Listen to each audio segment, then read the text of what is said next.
Today you're going to be introduced to the strong aorist, sometimes called the second aorist.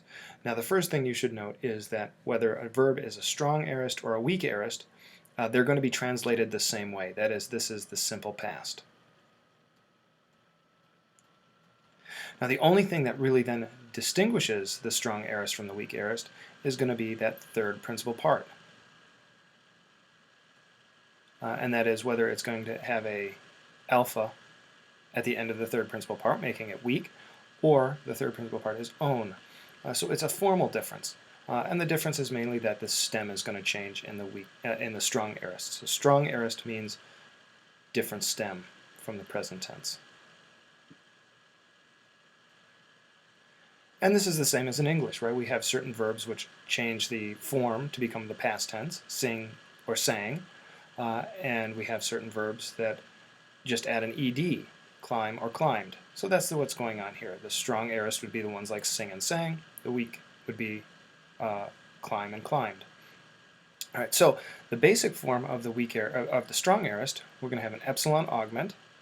Sometimes it's hidden. Sometimes if the stem is alpha plus the epsilon augment is going to equal eta. You know this already.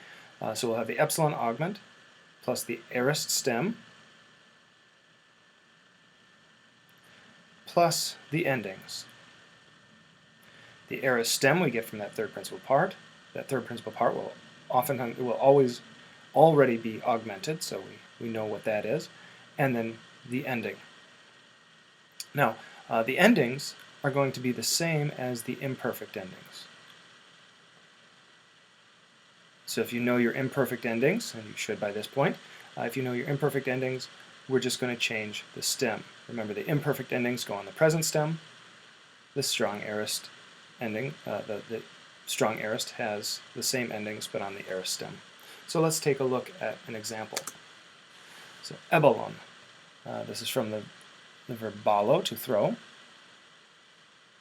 right, it's got a unique future. We won't worry about that.